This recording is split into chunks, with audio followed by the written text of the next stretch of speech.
अब हम बात करेंगे दरभंगा ग्रामीण विधानसभा सीट की। दरभंगा ग्रामीण विधानसभा सीट भी काफी अहम मानी जाती है और यहाँ के समीकरण भी काफी दिलचस्प दिखाई देते हैं। और ज्यादा जानकारी के लिए इस वक्त हमारे साथ हमारे वरिष्ठ सहयोगी राकेश रंजन जी हैं। राकेश रंजन जी, दरभंगा विधानसभा सीट के समीकरणों को आप किस तरह से देख रहे हैं? देखिए, जो दरभंगा ग्रामीण विधानसभा सीट है जी, ये 1977 में अस्तित्व में आई। यहाँ पहला चुनाव 1977 में ही हुआ और 1977 से 2005 तक ये अनुसूचित जाति आरक्षित सीट थी। तो अभी जो यहाँ के विधायक हैं ललित कुमार यादव, वो पहले मनीगाछी से लड़ते थे। चूंकि ये एससी आरक्षित सीट थी तो यहाँ से लड़ नहीं सकते थे, तो वो मनीगाछी से चुनाव लड़ते थे और वहां भी वो 3 चुनाव जीतने में सफल रहे हैं और 2010 से यहां जीत रहे हैं और लगातार जीत रहे हैं। तो वो एक विधायक के तौर पर 6 बार चुने गए हैं, 3 बार मनीगाछी से और 3 बार दरभंगा ग्रामीण से। तो फिलहाल जो उनका इरादा है दरभंगा ग्रामीण से जो है वो जीत का चौका लगाने का है। ऐसे तो उन्होंने विधायक बनने के मामले में सिक्सर लगा ही दिया है।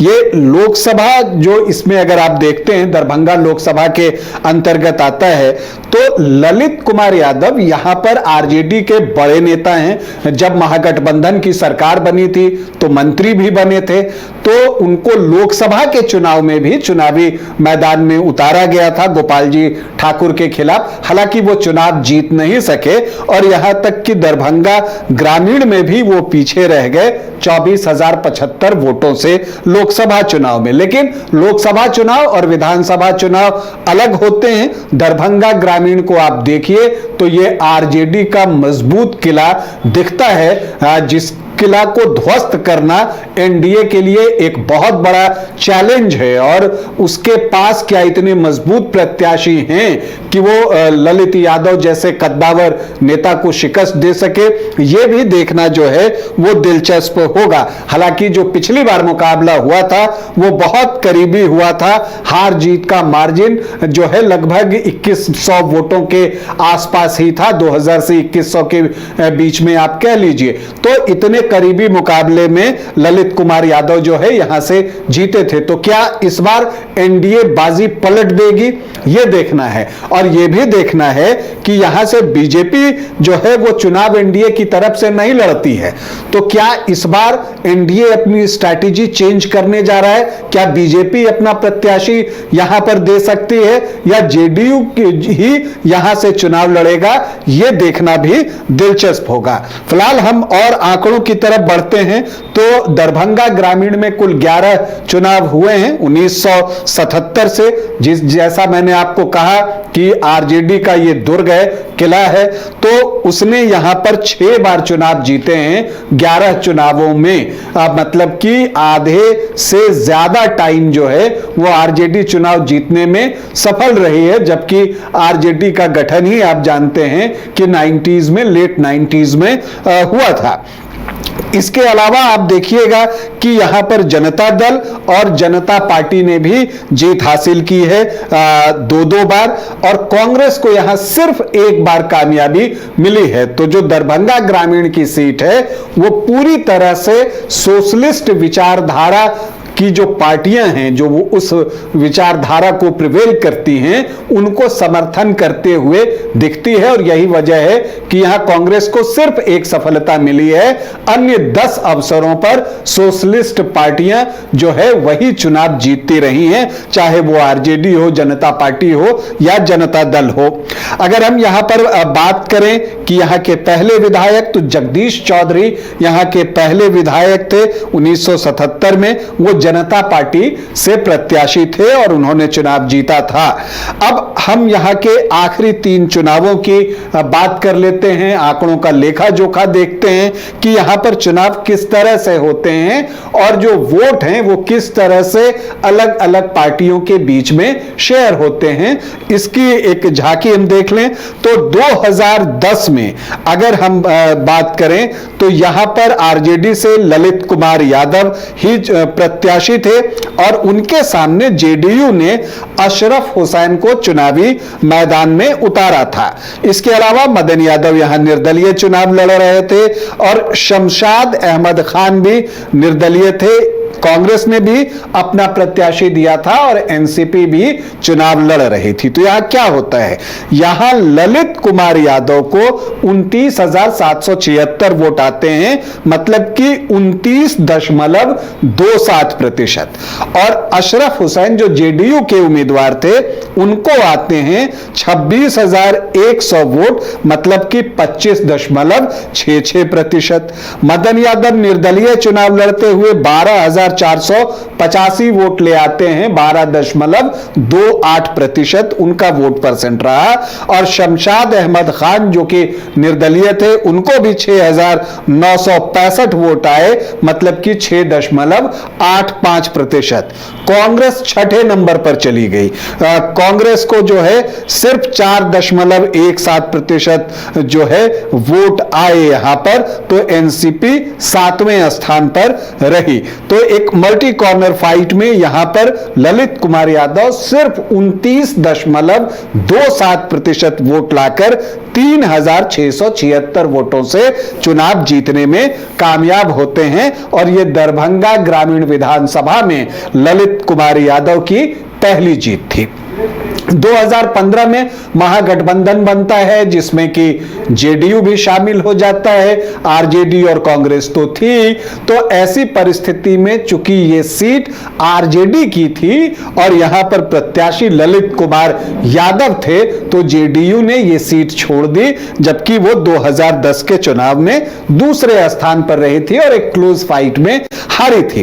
तो यहां पर एनडीए से जो है नौशाद अहमद को चुनावी मैदान में उतारा जाता है और जाप लोकतांत्रिक से चंद्रकांत सिंह यहां चुनावी मैदान में उतरते हैं। अब यहां पर ललित कुमार यादव जो कि आरजेडी प्रत्याशी ही थे, उनको 70,557 वोट आते हैं, मतलब कि 51.38%।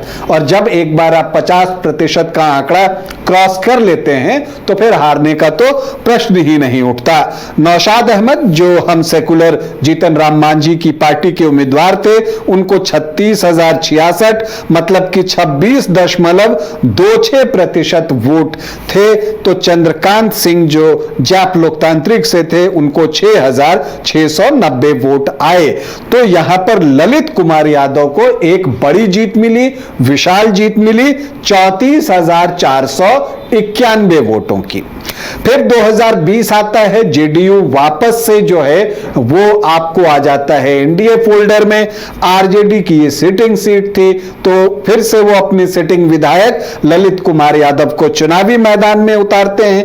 इन सब के बीच जो है जो यहां पर मोहम्मद अली अशरफ फातमी के बेटे हैं फराज फातमी, चूंकि केवटी से जो है वहां पर चुनाव अब्दुल बारी सिद्दीकी लड़ रहे थे, तो इनको वहां से टिकट मिला नहीं, तो इन्होंने जेडीयू का दामन थाम लिया और यहां पर जेडीयू के प्रत्याशी बन गए दरभंगा ग्रामीण में फराज फातमी। और यहां पर एलजेपी ने प्रदीप कुमार ठाकुर को चुनावी मैदान में उतारा। फिर से एक ट्रायंगुलर फाइट यहां पर देखने को मिलेगी और कहना पड़ेगा कि अगर एलजेपी नहीं होती तो जो विजय रथ ललित कुमार यादव का चल रहा है उसे रोका जा सकता था आंकड़ों के लिहाज से। तो अब देखते हैं कि ललित कुमार यादव को 64,929 वोट आते हैं, मतलब 41.3% वोट। फराज फातमी जो जेडीयू उम्मीदवार थे तब, अब वापस वो आरजेडी में चले गए हैं फराज फातमी। अब्दुल बारी सिद्दीकी विधान परिषद जा चुके हैं, तो केवटी अब खाली हो गई है वो सीट, तो वहां से शायद फराज फातमी जो है वो आरजेडी के टिकट पर चुनाव लड़ सकते हैं। और उनके जो पिता हैं मोहम्मद अली अशरफ फातमी, वो भी जो है इस बार जो है उन्होंने एमपी इलेक्शन लड़ा था, लोकसभा का चुनाव जो है वो लड़ा था।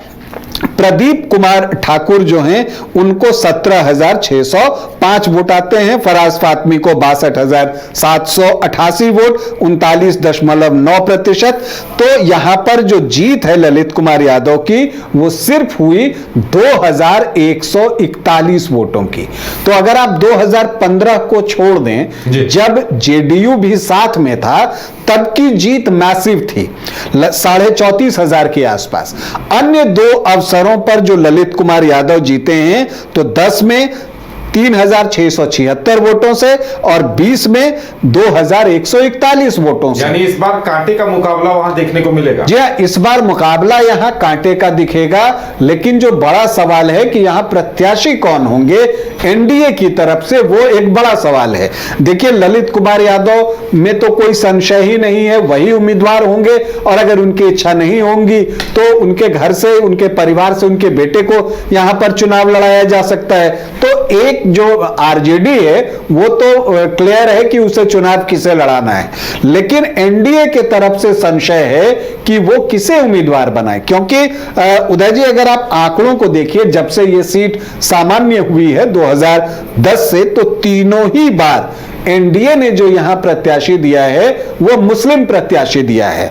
2010 में अशरफ हुसैन जेडीयू से, 2015 में नौशाद अहमद हम सेकुलर से, और 2020 में फराज फातमी जेडीयू से। लेकिन ये जो रणनीति है वो अब तक सफल होते हुए दिखी नहीं है। तो इस बार एनडीए क्या करता है? क्या जेडीयू इस सीट पर लड़ेगी, या जेडीयू इस बार ये सीट बीजेपी को दे देगी? क्योंकि लोकसभा चुनाव में बीजेपी को यहां पर 24,000 से ज्यादा की लीड मिली है। तो यह देखना जो है वो दिलचस्प होगा। वैसे अगर हम संभावित उम्मीदवारों की बात करें तो देखिए, जेडीयू से फराज फातमी तो लड़ नहीं सकते, क्योंकि वो वापस जो है घर वापसी कर चुके हैं, आरजेडी में वो चले गए हैं।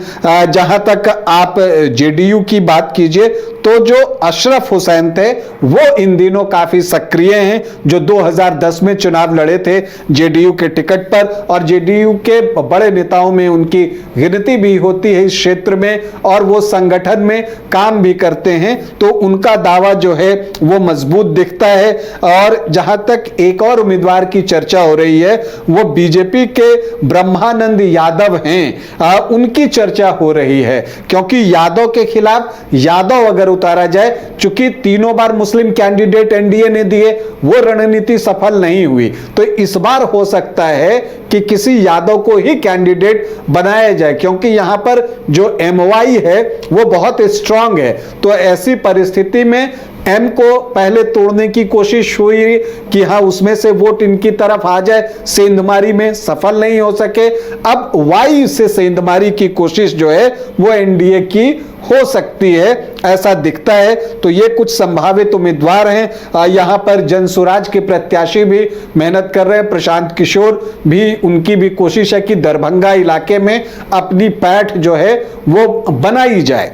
अब यहाँ के अगर हम जातीय समीकरण को देखें तो जो यहाँ पर एससी वोटर्स हैं वो 14.02% हैं, जो मुस्लिम वोटर्स हैं वो 25.2% हैं। मतलब हर चौथा वोटर जो है वो मुस्लिम कम्युनिटी से आपको यहाँ पर मिलेगा। यादव जो हैं वो 14 से 15% हैं। तो जो ये एमवाई का जो आंकड़ा है वो आपको ऑलमोस्ट जो है 38 से 40% का हो जाता है।